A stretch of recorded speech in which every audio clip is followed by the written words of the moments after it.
The burning question in me, Sir Rajo, bakit mo sinabi yun? Oh my God, anong ginawa ko? I was Right. cancelled, I was threatened, I was vilified. I had to go to therapy. I haven't watched The Untucked. Holy. Nung nakita na kitang umiiyak, pinatay ko, hindi ko na pinanood. Hindi ko matanggap na nagawa ko yun sa isang tao.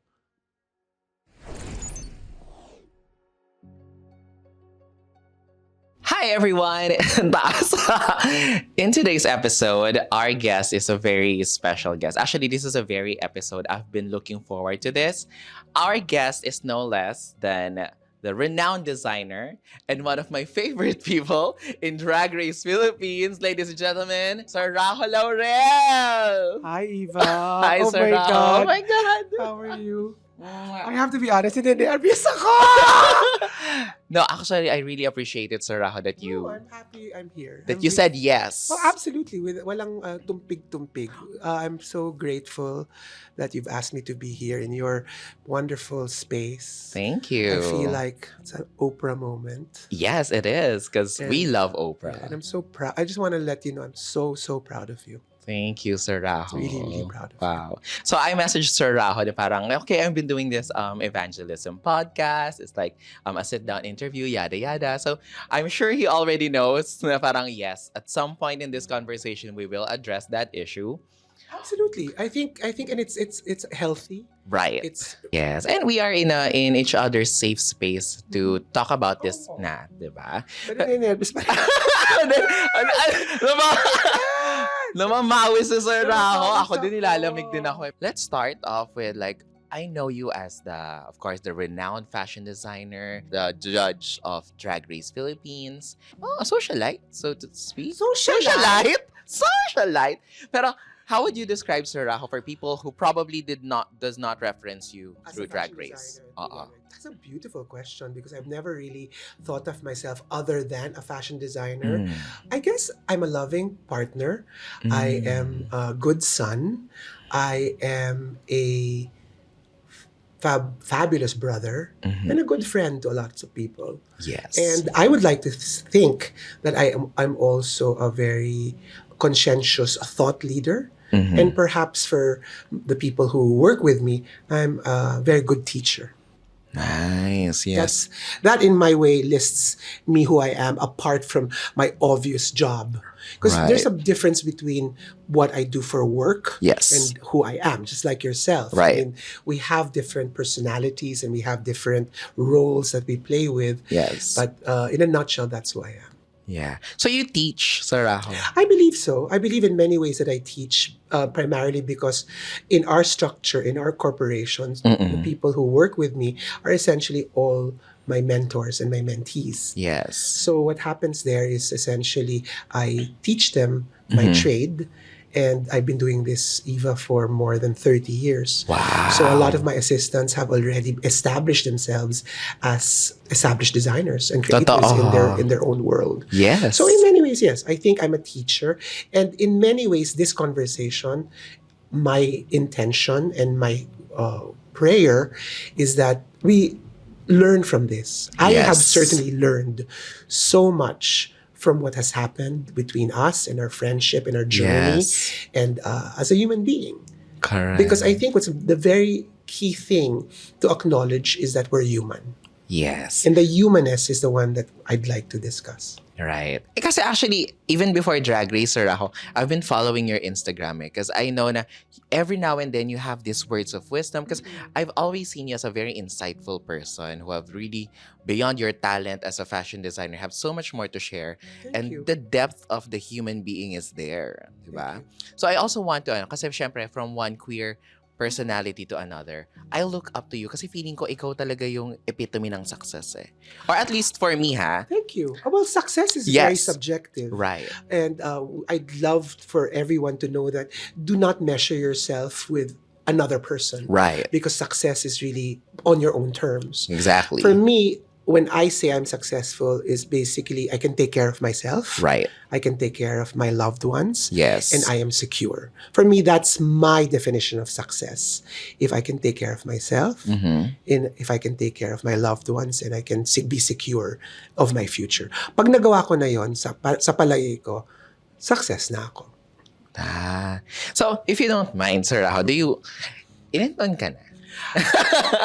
No, at least give me, I think I want... No, I'm not shy. Yeah.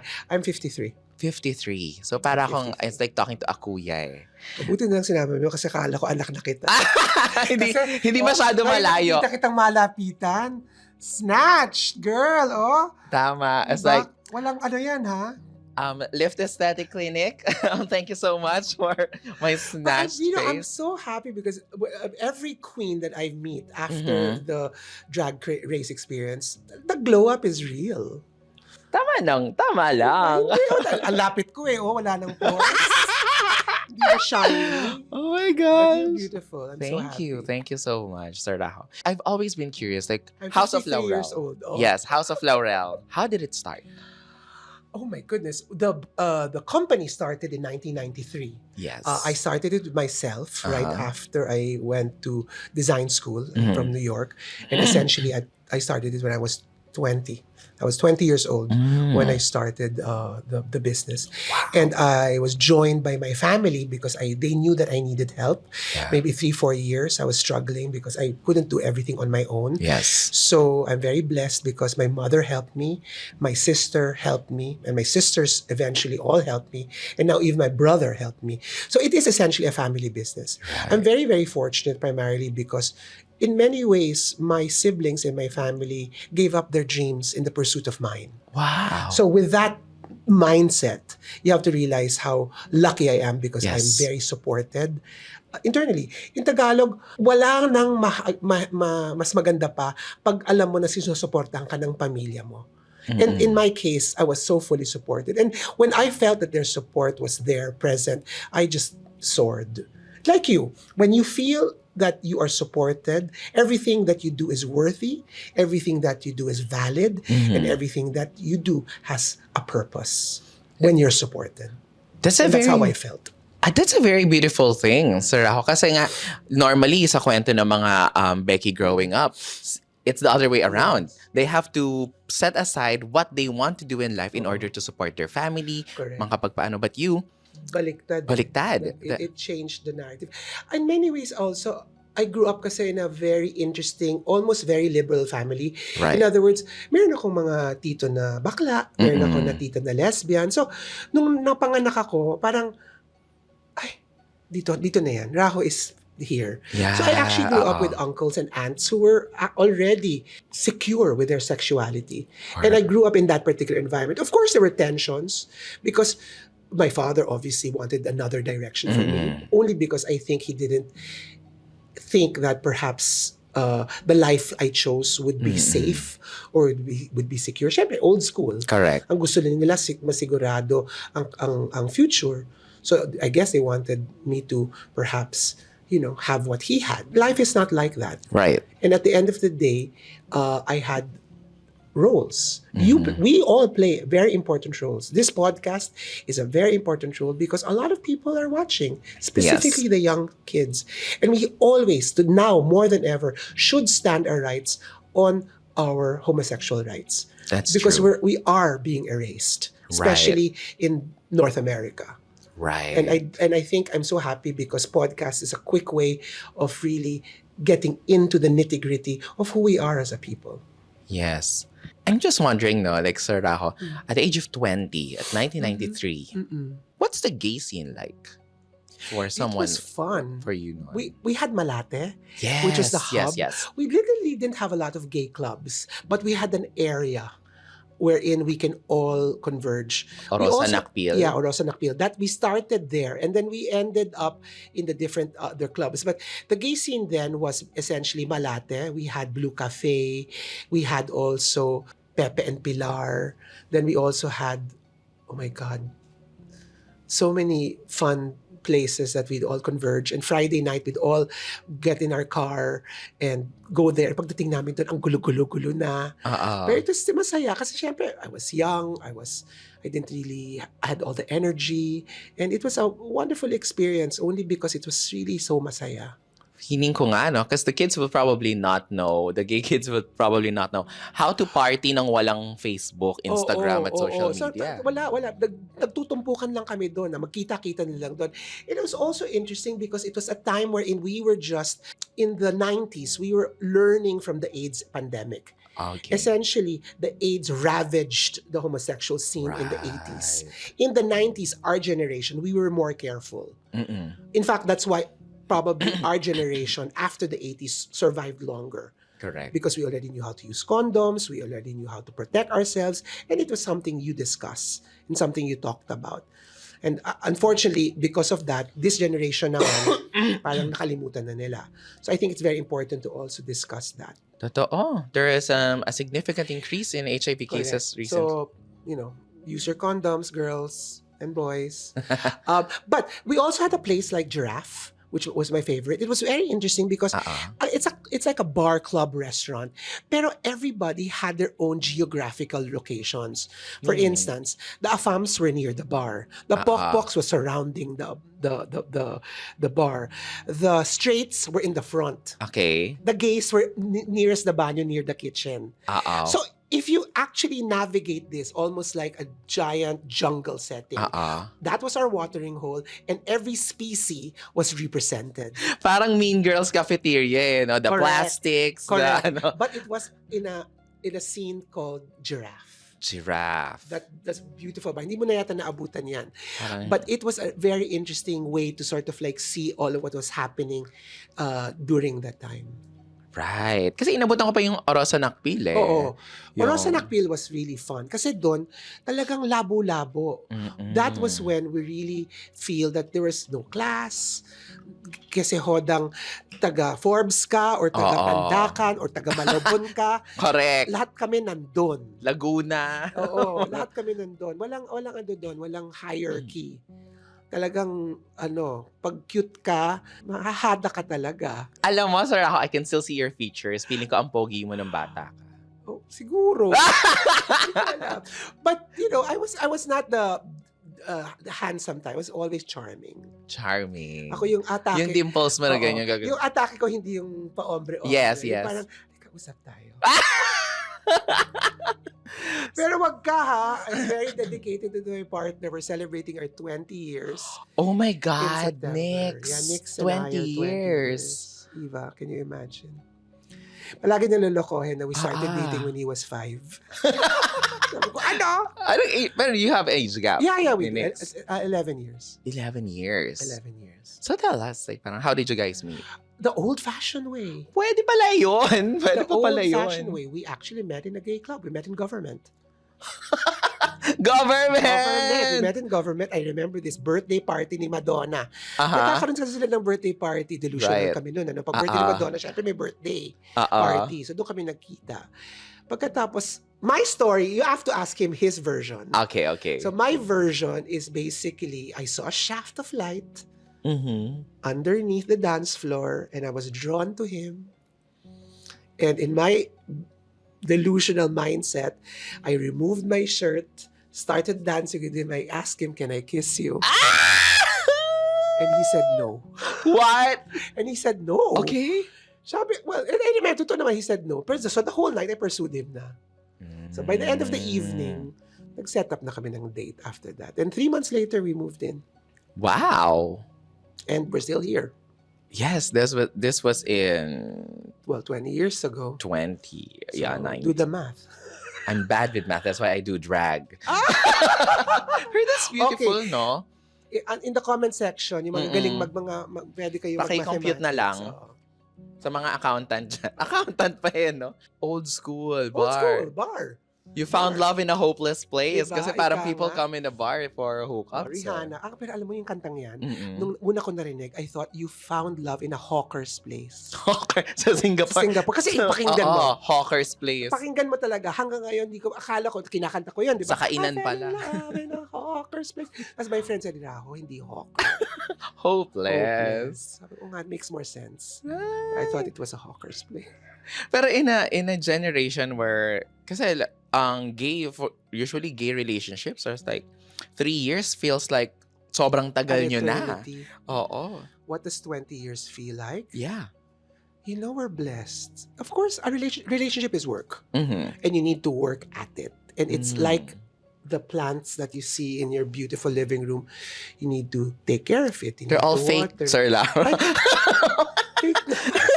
So they're not like your plants. These are the only real plants in this place. Oh, so- Ito lang. So look at it. Mm-hmm. Plants need light. Mm-hmm. It needs water. Okay. It needs attention. It needs nourishment. It Mm-hmm. needs that. So all the things that a living thing and a living organism needs is also necessary for a relationship. So it doesn't need toxicity, it doesn't need negativity, there's no room for judgment, there's a lot of room for understanding. That's how I see relationships. And it's a work in progress. Right. Nix and I have gone through a lot together, mostly because of my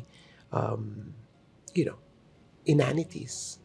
Pero kasi it's easier said than done na parang it should be fed Oo with naman. light and ganyan. It's easier said than done talaga because half the time gusto mong magsaksakan. Diba? Pero you work at it eh. Sabi nga nila, kung gusto mo, gagawan mo ng paraan. Pero pag ayaw mo, kahit anong pilit mo, ayaw mo na. Yeah. But in our case, we still love it. We still enjoy our company. We like our adventures. We like cooking for each other. Right. We're like an old couple. Oo We're nga in bed eh. by 10. Kaya hindi kami nakakaabot sa mga drag show ninyo. Pwede ba aga-agahan Tulog nyo na ng by konti? Alam mo yan talagang complaint. Kasi sinong gising ng 2 o'clock? Wag 2 o'clock. Marami pa naman. Pero my generation, talagang nakihikab-hikab na. Kaya buti na lang may drag breakfast. Drag brunch. Brunch. pala. Exactly. Yes. Nakaka-inspire yan, Sir Rajo. Kasi ako, I can only imagine 20 years. That's like What is the longest relationship you've had? 3 years. And that felt like an eternity. Really? Yeah. Siguro nga kasi. Pero you had, when you were with Nix, how young were you? So, 32. 32 na. Oo. Pwede pa. I'm 37 right Oo, now. Pwede pa. There will always be room for love if you're ready for it. At the end of the day, it's about you. Pero meron ba kayong generational difference ni like Oo 11 naman, years? music alone. Can you imagine? Music alone for the longest time, I called, he'll kill me. For the longest time, I would always call it Maria Carey. Hindi Mariah. Galit na galit siya sa akin kasi Maria Carey. Ako ng Maria Carey. Yeah. Apparently, it's Mariah. Yes. Ang tawag ko Maria. So, yon, that's one thing. What else? There's a lot of generational gaps. Right. But it's part of the learning. It's part of the process of growth and the evolution of a relationship. Right. And I feel the Nix is a very candid and very bubbly, cheerful ball of energy. I think we'd be very good friends. And Right. he's a fabulous drag queen. Yes. Yes. Oh. When we had that dinner at Circle of Air, talaga yun yung una niyang pinakita sa akin. Oo, yung ganda ganyan. nun. Nung una kaming nag-dinner after that incident, sabi niya sa akin, alam mo, pinagsabihan ko siya dyan. Actually, yes, pinagsabihan niya ako. Pero that's how candid and open Nix is. And parang he's just a beautiful ball of energy. Only because with relationships, you have to be truthful. Mhm. And we have learned to communicate. I'm still have issues with that, Right. with communicating, especially with your partners, because Mm-mm. you try to sort of like sugarcoat things, or you try to sort of like make the landing easy. Correct. But there's nothing as being brutally honest, and honesty really is the way to go, because nalalabas mo yung nasa sa loob mo, yung damdamin mo. Talagang nasasabi mo kung ano yung nararamdaman mo. Kahit na masakit? Kahit na masakit. Lalo na pagmahal mo. Kasi kailangan nilang marinig. Right. Hindi nila kailangan i-sugarcoat or kailangan nila, kasi kailangan nila marinig yung totoo. Kahit masakit. Lalo na pagmahal. Halimbawa, if I have, syempre, parang ako nagtatanong sa kuya. Kasi kuya ganito yun eh. Oo, ano, ate? parang, Paano pag parang sometimes honesty when it hurts, it can be used against you. Na parang No. Why will it be used against you? Because the truth is never a weapon. If you actually want your relationship to survive, you have to start with truths. Otherwise, what is the opposite of truth? lies. And what does lies give us? Nothing. Tama. Hopelessness. So, kailangan pawang katotohanan lang. Kahit masakit. Kasi remember, ang masakit naman, natatransform yan eh. Totoo. Always remember that whatever pain that you have gone through in your life are the seeds for strength, for growth, for understanding. And with every single scar that we have endured are just notches on what we call life. Wow. Wow. This is talagang ano siya sa akin, Sir Rahoy, because like you've been in a very long relationship. I feel that I am very, very independent. Parang feeling ko I am a strong, independent career woman myself. And you should be proud. Yes. And sometimes I feel na parang baka mahirap nang humanap talaga mahirapan ako makahanap ng someone who could meet me there. Let's change the narrative here. Right. It's difficult to find love in your case because you're a rare gem. And rare gems only deserve also the more rarer gems. People like you are 1 in a million. And your partner is out there because they're also 1 in a million. But sometimes rarity can be lonely. Let's change. Let's talk about that soon. Sometimes. Some days lang naman. Of course, I love my life. I love everything. This is a conscious choice. I live by it. I love my independent life. But some days it's just a little lonely. Well, there's a saying, it's lonely at the top. Yeah. And, I know your verse, but siya nalaman na nilang lahat. but you're on top. Yes. You're on top. So technically, we have to sort of like classify different kinds of loneliness. Right. Are you lonely for, let's say, comfort? Are you lonely for company? Are you lonely for laughter? Are you lonely for intimacy?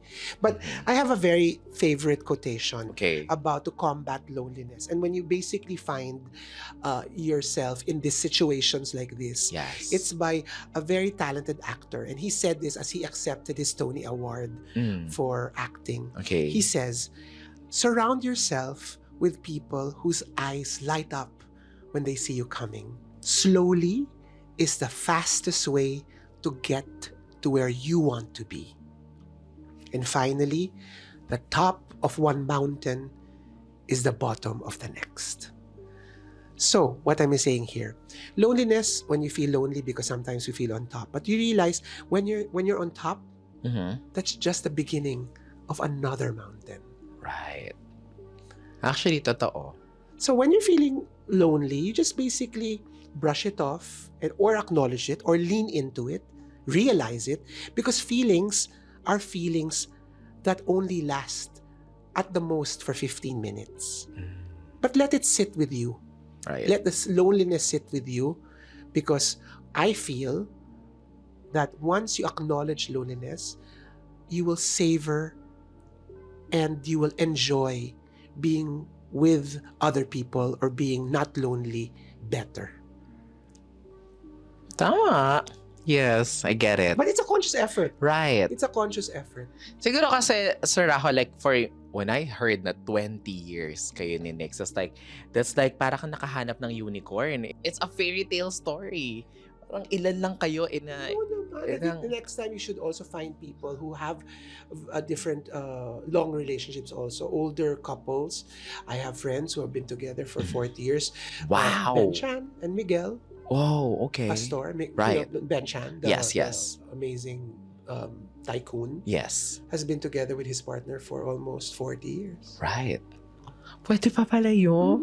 In a world... Kasi ngayon, gay dating is like fast-paced. It's like, okay. Again, a red flag. Yeah. Out. Move. No, Yeah. well, also realize, like, with people like yourself who constantly moving or always on the go, allow yourself to be still.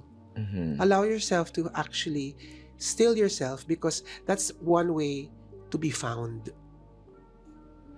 But at the end of the day, gusto ba bang mahanap? Sa bagay, like a butterfly, like you don't get to chase it. You sit down and then the butterfly will land to you. Parang ganyan. But Pero kailangan mong, you have to want it. yeah. If you have to really, really, really want a relationship. Pero nanggaling na kasi sa ganung phase eh. So, syempre share naman na Oo. si Sir Rajo. So, my experience in gay dating was like, I only had 2 boyfriends. I had my first boyfriend at the age of 26, which was like a little late for a lot of gays. Parang, there was a time na talagang habol na habol ako sa mga juwang-juwa ako.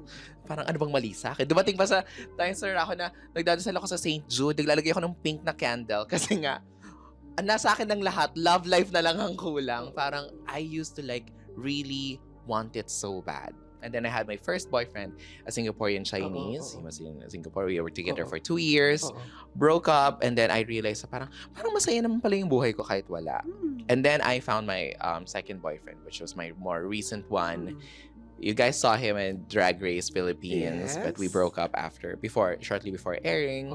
And now my life has changed and talagang ibang-iba na siya. So the person na yung jowang-jowang face that I really wanted to sit still and pinagdaanan ko na siya. And now I am in this, for me, in a scary position of being so independent na feeling ko, meron pa ba?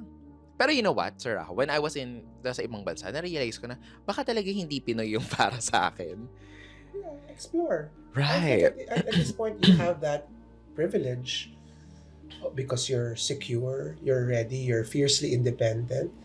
And at the end of the day, nasa sa'yo yan. But ang question ko, are you happy? Very much. Very much. I think what prodded me lang into, kasi last year, if you ask me, gusto mo ba magka-jowa? No, I don't need it. After the Global All-Stars. Which was, I want to talk about that. Right, Maybe okay. Yeah, sure. I went through therapy after Global All-Stars. So I kind of took it Before really All-Stars or after. I kind of took it really bad. Tell me Right. why. Parang it was less than I expected it to be. Oh, Yeah, because you're very hard on yourself. I am. And I think it's the curse of being me. It's like I hold myself to standards talaga. And parang, kumbaga, yung ROI nung effort ko going to Global All-Star isn't as what I expected it to be. So talaga, I was very sad. And then, now I'm perfectly fine. I can talk about it. I just realized lang na parang, it would probably felt different kung if I had someone to hold my hand during that entire ordeal. Parang, what if I had a nix? Yeah. What if I had Correct. to tell me that I'll be all right? Correct.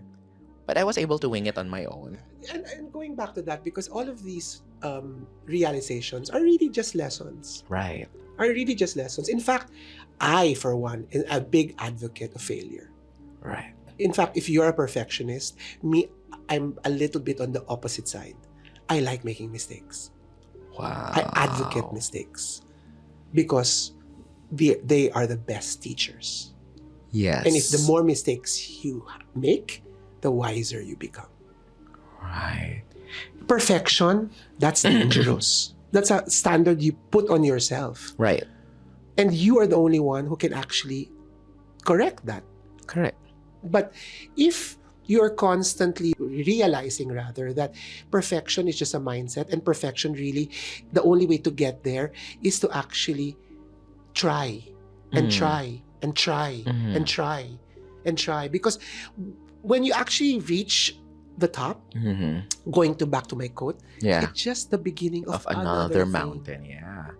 But I realized din, Sir Rajo, no, na parang mas takot ako sa regret than mistake. Mas okay na sa akin magkamali. Basta alam kong, hindi kasi yan para sa'yo. Oo, tama. Regret. That's what Global was for me. Was that a regret or was that a realization that it wasn't Right. for you? Right. Correct. Na parang, Good. kasi di ba, for any Ru girl, or any drag queen for that matter, ang first goal mo talaga sa buhay, makatungtong sa drag race eh.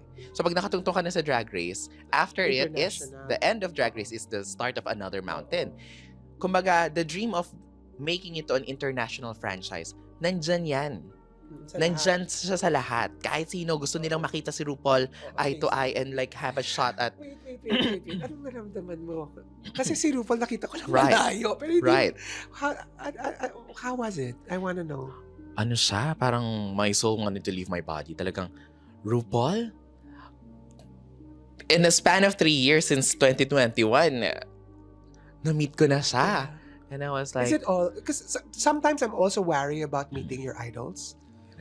I mean, have you heard of that Yes, kind yes, of mindset? yes, Na parang yes. Be careful of meeting your idols. But so in your case, it was wonderful. It was a mix of both. Kasi parang talagang she's a boss. I was like, sobra yung aura ni, the power, like, the way she bats her eyes, the way she, it's like, You can feel every single movement. she's so near yet so far. Parang andyan lang siya pero you feel that gap. Buti na lang pala yung nangyari. So, train ka na. Diba? But, it's like, yun nga. And then, you dream of that dream. But you will not let that dream go unless you had to go through that pain na parang hindi nga kasi siya para sa'yo.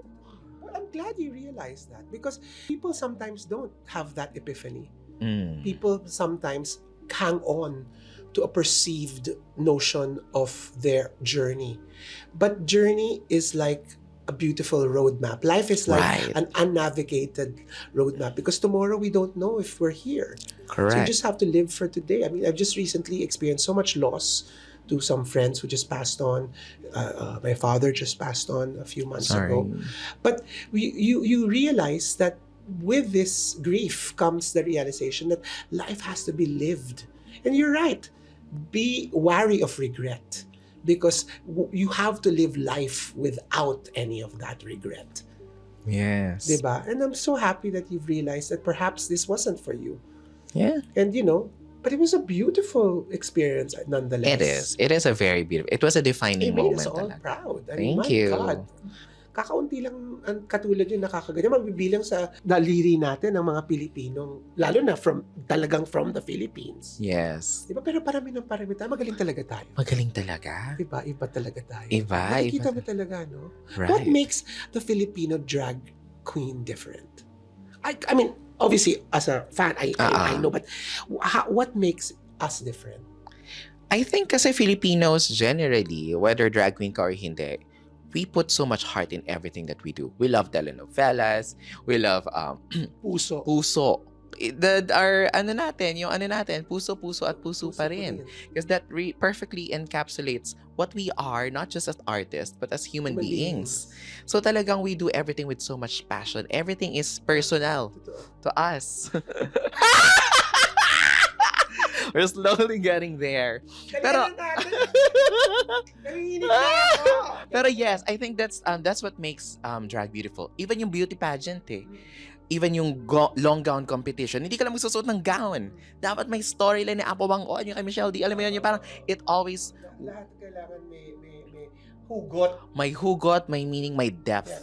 Yeah. And that for you is the definition. Right.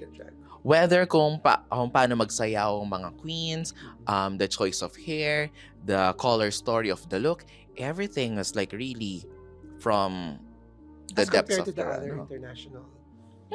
Or I think not really international girls, pero I've seen drag from other parts of the world, and I've seen drag queens who just do drag because just to get it over with and just to, hindi mo naman sila judge because they do drag to put food on the table.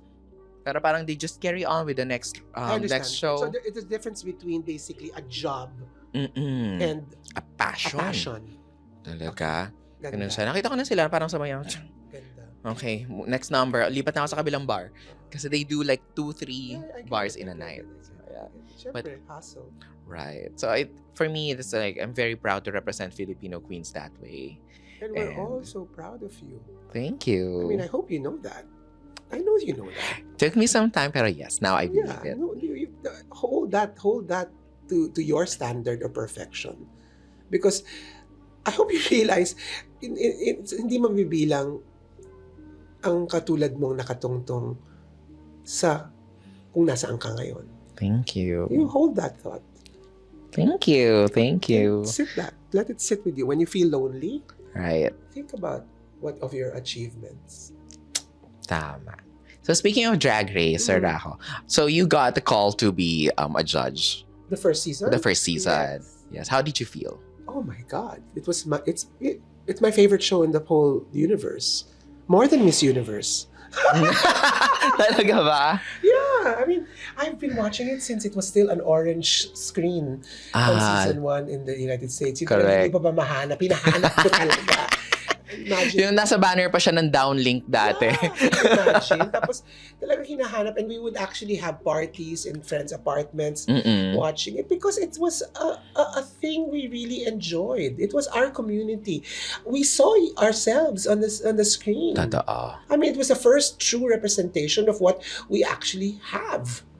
And to be Correct. able to do that, represented in that particular platform, was almost like epiphany, an aha moment, saying that we exist. Yes. We're here. Correct. So when I got the call, of course I had to audition. I had to send some tapes because I was also a judge in Drag Race. No, of Project Runway. Yeah. So yun, so I was cast. So who's your favorite, who's your bias na Ru girl?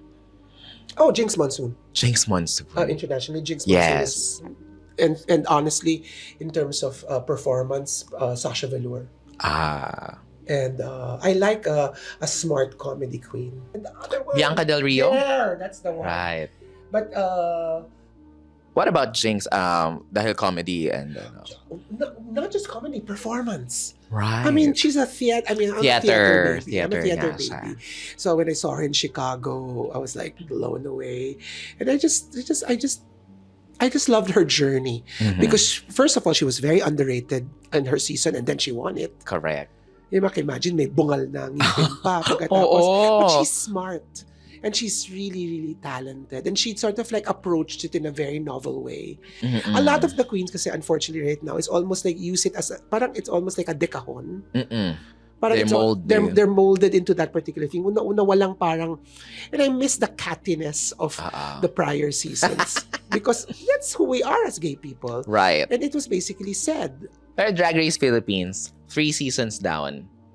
Who's your favorite queen? Gosh, it's hard because you're all my favorites. Let's go. It's almost like choosing because you are my favorites for different reasons. Right. But if you Narrow down to like a couple of favorites. wait. Mga top mo. Let me think.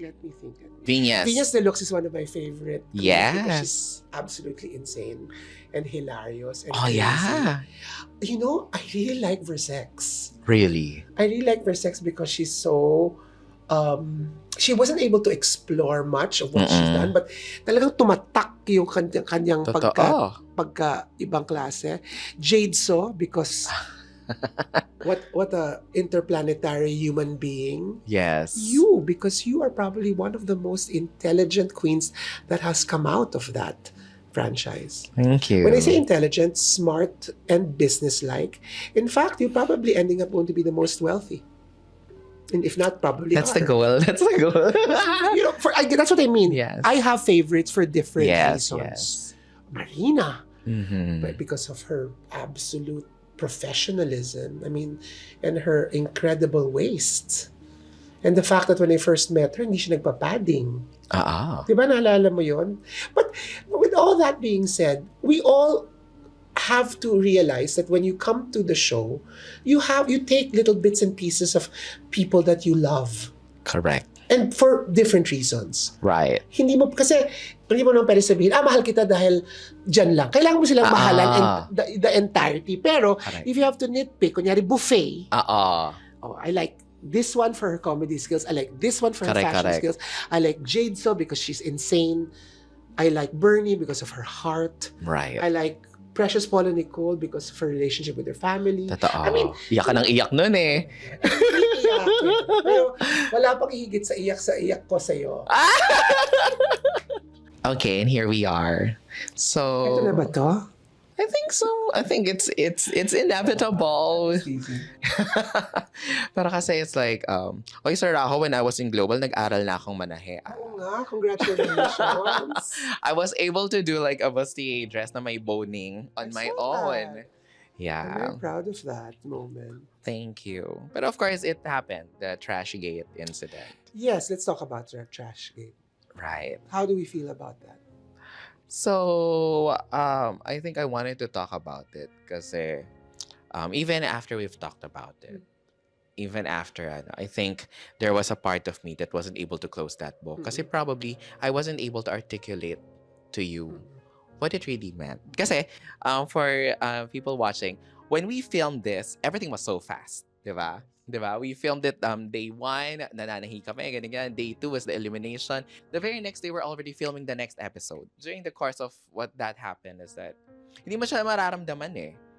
When I cried during Untalked, it was more of a mixture of maglilip sync ako, I was in the bottom, nilalagnat ako. Because that place was really cold. Like, the workroom is made to be really cold kasi nga may mga camera or whatnot. And it was just a lot of stress. It's true. I mean, you have to also realize it's literally the most pressure cooker environment. You know, if you weren't resilient, you're going to lose your mind. Totoo. And then after that happened, and then move on, and natapos na.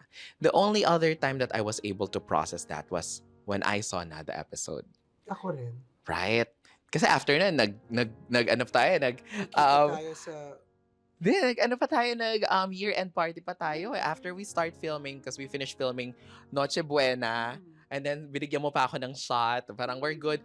Sir Rajo even gave us chocolates. Like, we were, like, kung ano yung hindi nakikita sa camera. We're actually very close-knit sa loob ng, ng Sa area. bahay ni Kuya. Sa bahay ni Kuya. And then the episodes unfolded, and then that's when feelings started bubbling up. So for me, my experience there was that what shifted in me in that episode was that nakakita kasi ko ng taong umiiyak. Tapos naawa ako dun sa tao. And when you realize na ikaw pala yun, it shifts something in you. And that was where the impact was. It wasn't the word per se. It was what I saw, the image of myself, na parang awang-awa ako sa sarili ko. And that's why that was hard for me. The burning question in me talaga was like, Sir Rajo, bakit mo sinabi yun? You know, if you actually think about it in the context of the whole task, it's very clear eh. Turning trash into couture. And that's why those are the constant words that were being said. And for me, my biggest takeaway was that I have now realized the power of words. And in the context of that whole exercise, I have learned a lot because really the intention was not to hurt you. And unfortunately it did. And unfortunately it has caused me a lot of stress. But I take full accountability for it. And publicly with your show, and I've said that many, many times to you, I apologize. I apologize for what I said. I apologize for the result it has given and the pain that I have caused you. It was not my intention to do so. It was the choice of words that was wrong. And you know that I would have never wanted. It's really not in my being to hurt another human being. But it was my choice of words that really impacted and hurt you. And I apologize for that. And I have learned and I have moved on to growing into a better human being because of what occurred between us. Yes. I've learned to use my words properly. I have been more mindful. I have also realized, because I've been judging for many years. Yes. But what was different was that with Project Runway, you judge their work. I forgot that when you're judging Drag Race, you do not only judge the work, but you judge the person. And I judged you. And unfortunately, the word trash was being thrown away because it was trash into couture. And I said this again, yes. I'm sorry. But for me, the biggest lesson is that I really learned from this so much. In fact, it's triggering for me. Every time that trash word is there, I clamped up. In fact, I mean, I know they use it often now as a hook for the show, but still there's that pain. It does. There's that pain. It is. And I've learned already na parang sige, tatanggapin ko na. But at the same time, you know, we're human. Correct. And we make mistakes. And I certainly make mistakes. And my mistakes perhaps made us good friends, better human beings. Yeah. Kasi up to now, sa That's Rajo, it. ano pa rin siya? Totoo yun. Yung sabi, even me, pag naririnig ko pa rin siya, even at global, yung pa rin yung ginagamit sa akin sa reading challenge. Like, to me, because of what happened, well, like I said before, it was a defining moment for me. In fact, it worked to my advantage pa nga. Girl, I was vilified, crucified, and Can I was never canceled. I didn't understand what canceled culture was. Can you take us like, what Tapos What sinusagot ko happened? pa yung mga international, sino ba yun? Yung nakakatakot na drag queen Candy from Muse. Candy Muse, na munti ko na talagang awayin, na talagang, di ba, sabi ko pa sila, subukan mo, sasapatusin daw niya ako. Pero anyway, in the beginning, yun na nga, hindi ko alam kung ano nangyari because I thought it was sort of like part of the show. In Right. fact, they were using it, di ba? As Right. in the beginning spiels. But in the Mm-mm. context of the whole thing, I had to seek help. I had to seek help because what did I do?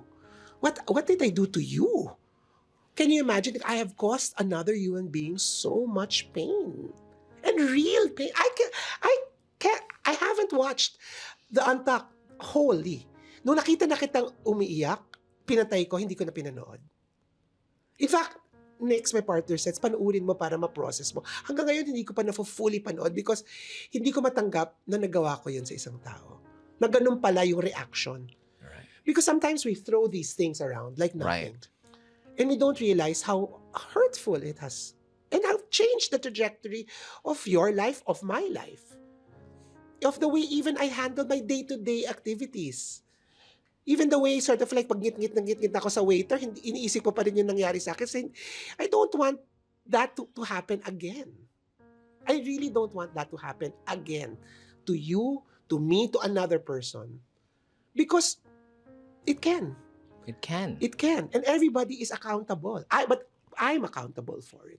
But I felt the opposite side of the spectrum. If you were supported, if you were cared for, because syempre, the victim in this situation will always have the strength of the public.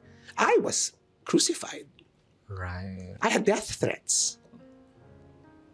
I would get texts.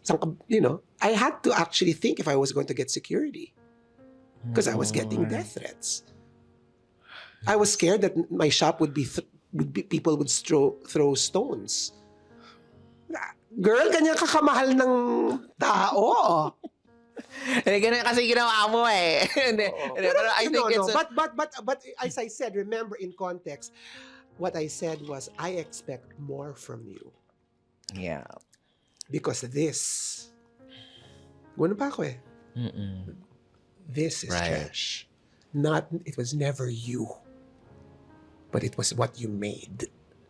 But it's hard. Remove that from your head. Because I said, now that we know each other better, you set such a high standard for yourself that you absolutely strive for perfection.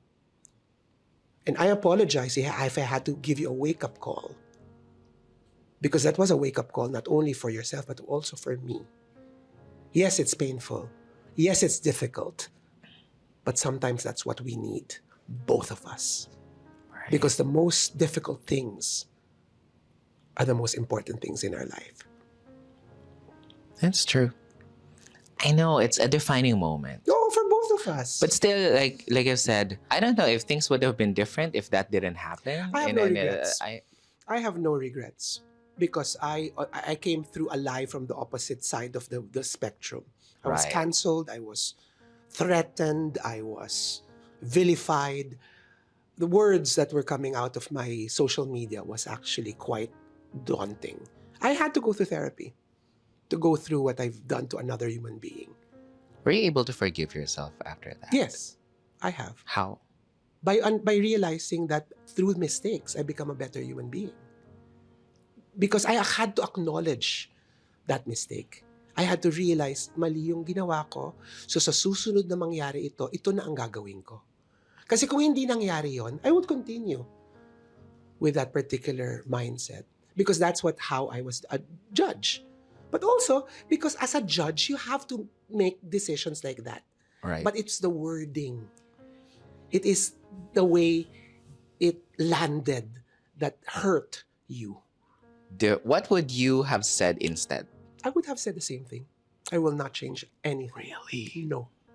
Wow. I will never change. Because if I change things, we wouldn't be here today. Totoo. If I change a single sentence from that entire thing, we wouldn't be here today. We'd be in another place. And I like where we are now. And I appreciate where we are now. And Totoo. because of that, we are friends. Yes. Diba? And that's what people need to know. Diba? Na parang, Diba? Uy, Glinda? ikaw ba yung Elsa ba? No one mourns the wicked. Yeah, because hanggang ngayon kasi minsan hinahabol pa rin ako ng salitang yun eh. Sometimes, I think for... Girl, kung ako nga, kasi Hinahabol pa rin tayo. nakatato na yan sa noo ko. Hinahabol pa rin tayo ng salitang yan. Sabi natin because the only thing that we have to do is realize it. Because for me, that's nangyari na. Hindi, I won't change a single thing, Eva. Tama. I would not have gained the strength. Ano siya? It was really a test of Sobering. how badly you want to succeed and triumph over what people think of you. Ako naman, it was sobering. A moment wherein, oh my God, anong ginawa ko? And again, the opposite side. You were fully supported, loved. I was destroyed. Literally, I was actually afraid of my life. So, ibang spectrum yung experience natin. But Right. look at where we are now. Exactly. Pagagawan nga niya ako ng damit eh. Sige. Talaga. Mayaman ka Na ano ba eh? Pagagawan na nga diba? niya ako ng damit. Hindi na beke naman. Full charge. Oh my God! Walang friend of the house discount. Of course, meron. Hello. Hindi, pero actually, alam mo, yun talaga yung dream project ko eh. If we are able to recreate that trash look into your vision and my vision, and like, if we can like do But it. I'm very careful of who I make for. I actually haven't done a lot of clothes for queens. Right. Si Venus lang tsaka si Kat. Silang dalawa pa lang nagawan ko ng damit. Because you- sorry, Valentina pala. Pero that was for a fashion show. You did for Alaska, right? Yes. The trash bag couture. Doon pa lang may free, ano na pala siya. Premonisa na pala siya. Tama na! Pero Sir Rajo, Oh my God, pwede ba magmura? of course. Pero Sir Rajo, like, syempre, hindi ko rin palalampasin kasi you know that word was like for somehow said again on season 2 and season 3. How does that make you feel? I'm a little bit upset because obviously I wanted that to die. Mm. Because obviously, I mean, honestly, I wanted that to be buried Mm. because it was a mistake. But I guess people like it. People talk about it and something na kailangan ibuhayin para maging relevant. So at the end of the day, the relevance was at our expense. Totoo. Kasi what people need to know is hindi lang naman ako yung totoong victim dito eh. It's like, whenever that word is revived, It's it's triggering. capitalizing on a trauma for the both of us. And I understand why it had to be done. yeah, I at the end of the day, it's a show. I may not like it, Aha. but that's not my decision. But Totoo. yun eh. So sabi ko, okay, move forward. Di lang, one episode lang, tapos anong next na? Totoo. I mean, why they keep on reliving the trauma that we have relived through? God knows. It's a show. Yeah. And I may not like it, but giltigilan na nila. Hanap na yung ibang storyline. Wala na iba. Kasi it's been a slow season. Season 1 na lang ang parang pinagugutan nila. Diyos ko. No. But iba naman, marami naman. Well, graduate na kasi tayo dyan eh. Totoo. I think I also came out a stronger Yeah, person. we survived. Yeah, it is We survived. And look at you. Yeah. I mean, I hold it as a badge of honor. Na parang, yeah. It's Thank you. Have you forgiven me? Of course. I mean, that's the reason I wanted to have you, is like to look at you in the Thank eyes. you. Parang, thank you. No, thank you. Thank you. Thank you for your forgiveness. Thank you. Thank you for showing me a lesson I never knew I needed. I appreciate it. Difficult as it is, pero it was needed. It was necessary. Oh, Pero yeah.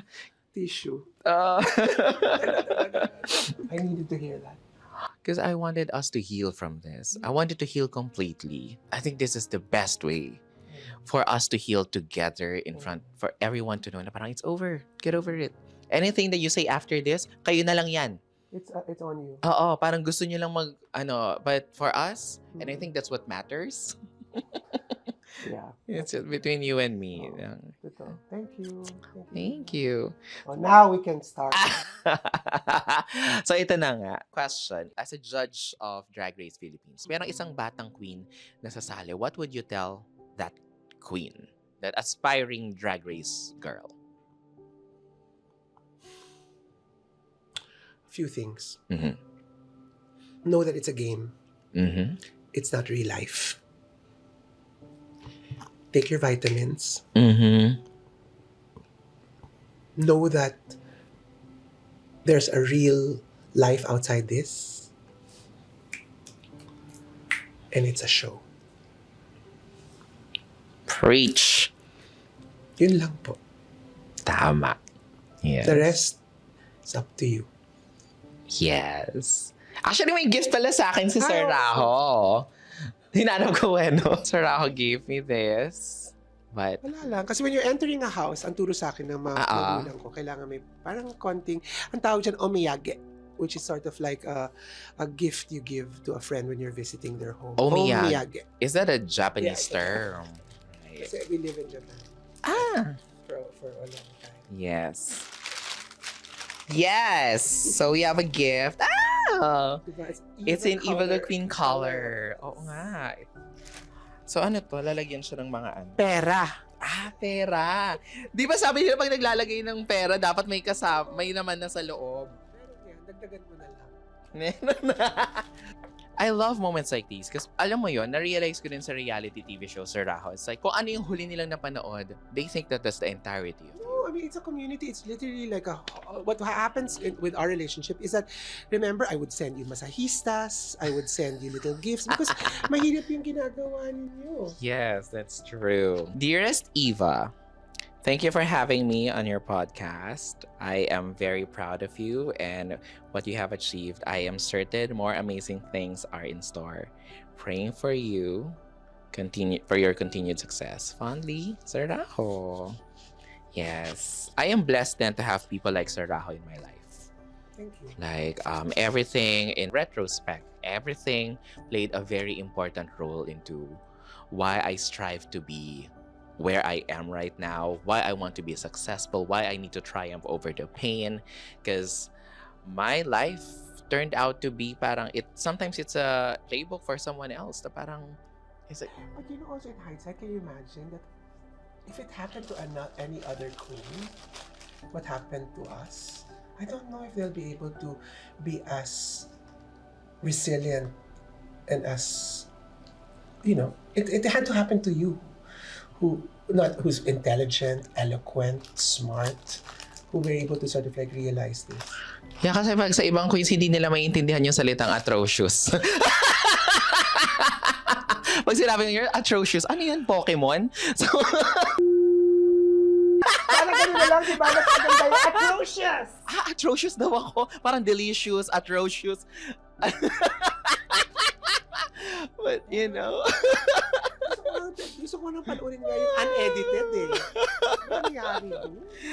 Everything happens for a reason, and I think this is perfect. Like, this is really perfect. Oo nga. Magtitip ako. Sa next show natin, before 10 p.m., kailangan, na siya. Punong-puno na siya. Andun ka na. Right. So, Sir Rajo, this is a question that I always ask my guests. Knowing what you already know now, what would you have told yourself previously? Take care of yourself. Take care of your health. Exercise more. And take care of your mental and your physical health. Because when you're young, you take for granted that you will get old. But if you prepare yourself mentally and physically, then you can actually achieve more things. So to my young self, I wish I followed that advice because I'm now aging and it's catching up on me. So to all the young people, exercise. Don't drink too much. Don't party too much. Party a little bit, but in moderation. But at the end of the day, take care of your heart and your mind. The rest will follow. Yes, thank you so much, Sir Rajo. Love you. I love you. I love you so much. So that's it for today's episode. Oh my god, this is probably one of my favorite episodes yet. If you guys love this episode, don't forget to comment down below, hit like, share, and subscribe. And we'll see you in the next Evangelism episode. Bye, guys. Mwah. Bye, bye, bye. Ah! Love you. Oh my god.